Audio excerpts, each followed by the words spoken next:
नमस्कार, हार्दिक अभिनंदन आप सभी का एक बार फिर अपने 10 मिनट शो में हम लोग महत्वपूर्ण करंट अफेयर्स देख रहे हैं।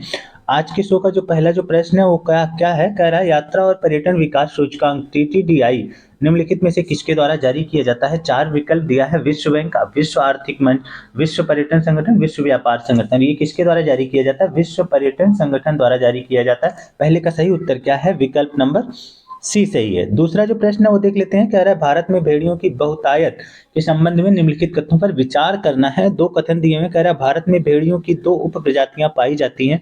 प्रायद्वीपीय क्षेत्र में ग्रे वुल्फ और उत्तर में हिमालयी या तिब्बती वुल्फ पाए जाते हैं। ये पहला जो कथन है वो पूर्णतः सही है। दूसरा जो कथन कह रहा है आईयूसीएन द्वारा ग्रे वुल्फ को सुवेद के रूप में नामित किया गया है, जबकि हिमालयी वुल्फ को कम चिंताजनक के रूप में नामित किया गया है। ये कथन गलत है क्योंकि हिमालयी वुल्फ को कम चिंताजनक के रूप में नामित नहीं किया गया, इसलिए दूसरे का सही उत्तर क्या है? विकल्प नंबर 1 सही है। अब देख लेते हैं इससे संबंधित कुछ महत्वपूर्ण जो तथ्य हैं वो क्या कह रहे हैं। कह रहे हैं कि भारत में जो 2 प्रजातियां पाई जाती हैं, अभी हम लोगों ने ऊपर चर्चा की है। कौन? एक उत्तर हिमालयी या तिब्बती और दूसरा प्रायद्वीपीय क्षेत्र में जो ग्रे वुल्फ है। तो पहला कथन इसलिए सही था।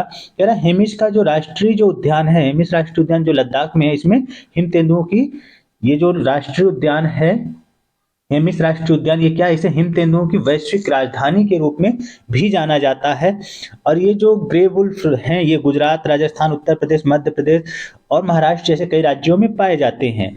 दूसरा जो कथन था कि जो हिमालयी जो भेड़िए हैं उन्हें ग्रे वुल उन्हें चिंतनीय श्रेणी में शामिल किया गया, तो इसलिए ये कथन गलत था क्योंकि आईयूसीएन द्वारा जो ग्रे वुल्फ को कम चिंतनीय श्रेणी में वर्गीकृत किया गया, जबकि हिमालयी भेड़ियों को सुवेद के रूप में वर्गीकृत किया गया, इसलिए दूसरा कथन गलत था। अब देख लेते हैं तीसरा जो प्रश्न है वो क्या कह रहा है। कह रहा है कि बुल्गारिया के सोफिया में 75वें स्ट्रैंडजा मेमोरियल मुक्केबाजी जो प्रतियोगिता में किसने स्वर्ण पदक दिया जीता है? 4 विकल्प दे रहा है। कह रहा है अमित पंघाल 51 केजी में, सचिन सिवाच ने 57 केजी में, सांझर ताशकेनबे कजाकिस्तान के हैं इन्होंने जीता है, या फिर शेखजोत मुजाफरोव उज्बेकिस्तान के इन्होंने जीता है। तो ये ऊपर के जो 2 हैं ये दोनों भारतीय हैं। तो किसने जीता है? अमित पंघाल ने जीता है 51 किलोग्राम में, और सचिन सिवाच ने भी जीता है। इसने किस में जीता है? 57 किलोग्राम में जीता है, 57 केजी में जीता है। क्या? बुल्गारिया के सोफिया में जो 75वें स्ट्रेंडजा मेमोरियल मुक्केबाजी प्रतियोगिता आयोजित की गई थी। जो अमित पंघाल है इस टूर्नामेंट में ये इनका तीसरा स्वर्ण पदक है। ऐसा करने वाले वे पहले भारतीय मुक्केबाज बन गए हैं। चौथा जो प्रश्न है वो देख लेते हैं। चेन्नई ओपन 2024 टेनिस खिताब किसने जीता? 4 विकल्प दे रहा है। कह रहा है सुमित नागल, लुका नार्दी, साकेत माइनेनी, राम कुमार रामनाथन। तो ये किसने जीता है? सुमित नागल जो 121वें स्थान पे हैं इन्होंने जीता है। सुमित नागल ने चेन्नई ओपन टेनिस का जो खिताब है किसने जीता? सुमित नागल ने जीता है। पांचवा जो प्रश्न है वो देख लेते हैं। कह रहा था भामती एक अविस्मरणीय प्रेम कथा, सृजनहार, पानी पर लकीर, फागुन के बाद, सीमांत कथा और हसीना मंजिल उपन्यास के लेखक लेखिका कौन है? 4 विकल्प दे रहा है। कह रहा है कि इनमें से किसने इसको लिखा है? संजीव मधुरेश, अनामिका, डॉक्टर उषा किरण खान। तो इसका सही उत्तर क्या है? विकल्प नंबर डी सही है। ये जो पुस्तकें लिखी गई हैं, जो उपन्यास लिखे गए वो किसके द्वारा लिखे गए हैं? डॉक्टर उषा किरण खान के द्वारा लिखी गई। ये महत्वपूर्ण क्यों हो जाते हैं? क्योंकि अभी हाल ही में इनका क्या हो गया है? इनका निधन हो गया है। डॉक्टर खान को 2011 में क्या मिला है? मैथिली भाषा में लिखे उनके उपन्यास जो मैथिली भाषा में लिखा गया भामती एक अविस्मरणीय प्रेम कथा, इसे मैथिली भाषा में उन्हें साहित्य अकादमी पुरस्कार मिला है। कब मिला है? 2011 में मिला है। डॉक्टर उषा किरण खान को 2015 में भारत सरकार द्वारा क्या दिया गया था? पद्मश्री सम्मान प्रदान किया गया था। तो ये महत्वपूर्ण हो जाती है क्योंकि अभी हाल ही में इनका क्या हुआ है? निधन हो गया है। अगला अगला प्रश्न कह रहा है the energy and resources institute TERI के वार्षिक कार्यक्रम विश्व सतत विकास शिखर सम्मेलन WSDS का 23वां संस्करण 7 से 9 फरवरी के बीच में कहाँ आयोजित किया गया है? 4 विकल्प दे रहा है। कह रहा है नई दिल्ली, न्यूयॉर्क, सिडनी, माले। तो ये कहाँ आयोजित किया गया है? ये भारत की राजधानी नई दिल्ली में आयोजित किया गया। इससे संबंधित कुछ महत्वपूर्ण जो तथ्य हैं उस पर चर्चा कर लेते हैं। कह रहा है ये ग्लोबल साउथ में स्थित सतत विकास और पर्यावरण पर एकमात्र स्वतंत्र रूप में आयोजित अंतर्राष्ट्रीय शिखर सम्मेलन है जो अभी आयोजित किया गया है। इस शिखर सम्मेलन में मुख्य रूप से सतत विकास और जलवायु न्याय के लिए नेतृत्व विषय पर केंद्रित है। ये जो शिखर सम्मेलन नई दिल्ली में आयोजित किया गया है वो किस पे केंद्रित था? सतत विकास और जलवायु न्याय के लिए नेतृत्व विषय पर केंद्रित था। यह शिखर सम्मेलन क्या हुआ है? इसमें सतत विकास, प्रकृति आधारित समाधान, अनुकूल लचीलापन, सतत उपयोग, जीवन शैली, ऊर्जा त्रिलम्मा और जलवायु कार्रवाई जैसी विषयों पर चर्चा की गई है। 2001 में ये जो शिखर सम्मेलन है, इसकी 2001 में इसको स्थापित किया गया था। श्रृंखला में क्या था इसका? सतत विकास को विश्व स्तर पर साझा लक्ष्य बनाने के 2 दशकों से अधिक की विरासत है। ये जो संगठन, ये 2001 में स्थापित किया गया था। अगला प्रश्न है वो देख लेते हैं। कह रहा है निम्नलिखित कथनों पर विचार करना है कि कह रहा है स्पेस एक्स ने समुद्र, वायुमंडल, जलवायु की निगरानी के लिए नासा पेस उपग्रह को 8 फरवरी 2024 को लॉन्च किया। पहला जो कथन है वो सही है। कह रहा है दूसरा कह रहा है यह उपग्रह 3 वर्ष तक 676 किलोमीटर ऊपर से महासागरों के साथ साथ वायुमंडल का अध्ययन करेगा।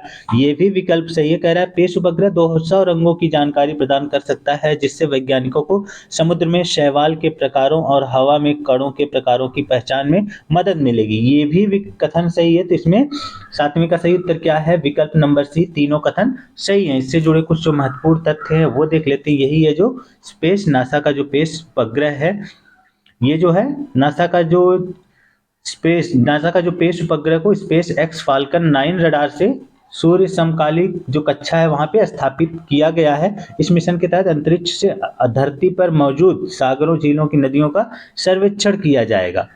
ये पेस के बारे में, पेस का उद्देश्य क्या है, थोड़ा इसके बारे में जान लेते हैं। क्या है पेस?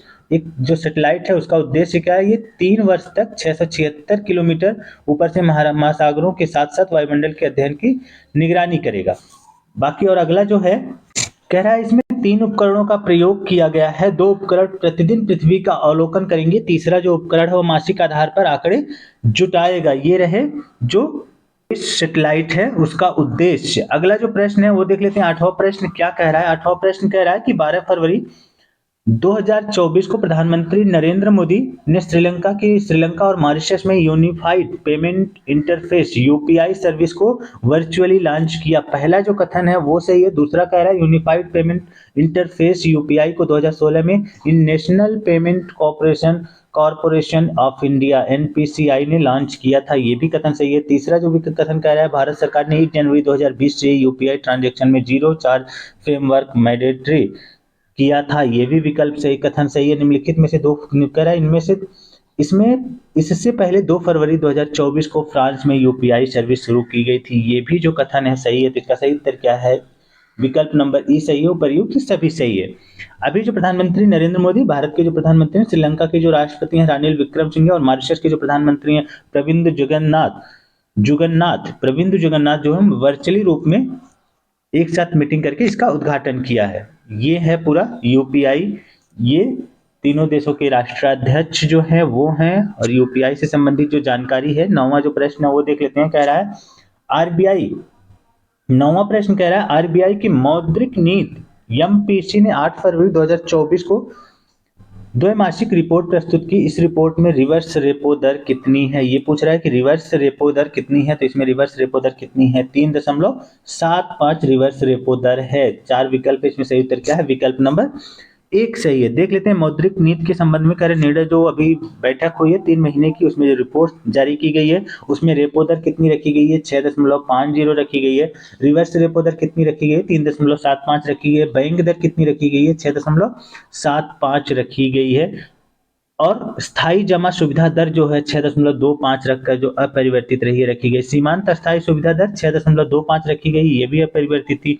और वित्तीय वर्ष 2024-25 के लिए वास्तविक जो जीडीपी वृद्धि है वो कितने प्रतिशत अनुमानित है? 7% अनुमानित की गई है। पहली तिमाही में 7.2% रहने का अनुमान है। देख लेते हैं रेपो दर क्या है। ये रेपो दर होता क्या है? रेपो दर वह ब्याज दर है जो आरबीआई वाणिज्य बैंकों को प्रतिभूति खरीदने की शर्त पर उधार देता है। यानी कि जिस रेपो दर क्या होता है? जिस दर पे आरबीआई बैंकों को ब्याज देता है वो क्या कहलाता है? वो रेपो दर कहलाता है। और जिस दर पे आरबीआई बैंकों से पैसा लेता है उसे क्या कहते हैं? रिवर्स रेपो दर कहते हैं। आज का जो अंतिम जो प्रश्न है 10वां जो प्रश्न है वो क्या कह रहा है? हाल ही में खबरों में रहा रोलापाडू वन्य जीव अभ्यारण्य निम्नलिखित में से किस राज्य में स्थित है? 4 विकल्प दे रहा है। तेलंगाना, कर्नाटक, तमिलनाडु, आंध्र प्रदेश। इसका जो सही उत्तर है आप सभी लोगों को कमेंट में बताना है। आज के लिए बस इतना ही। कल कुछ नई जानकारी के साथ, नए करंट अफेयर्स के साथ मैं फिर उपस्थित होऊंगा। तब तक के लिए बहुत बहुत आभार आप सभी लोगों का।